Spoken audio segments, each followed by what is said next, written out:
জুমার দিন আসলেই কেন বলি শুধু দুরূদ শরীফ পড়েন, দুরূদ শরীফ পড়েন? শুনেন রাসূল কি বলেছেন, ইন্না মিন আফদালি আইয়ামিকুম ইয়াউমাল জুমআতি ফিহি খুলিকা আদামু ওয়া ফিহি কুবিদা ওয়া ফিহি নাফখাতু ফিহা সাআতু ফাআকসিরু আলাইয়া মিনাস সালাতি ফিহি ফাইন্না সালাতাকুম মা'রুদাতুন আলাইয়া।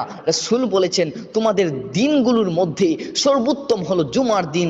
এদিন আদম আলাইহিস সালামকে সৃষ্টি করা হয়েছিল, এদিনই তার রূহ কবজ করা হয়েছিল, এদিন সিংহায় ফুৎকার দেওয়া হবে, এই দিনই আসমান থেকে বিকট শব্দ করা হবে।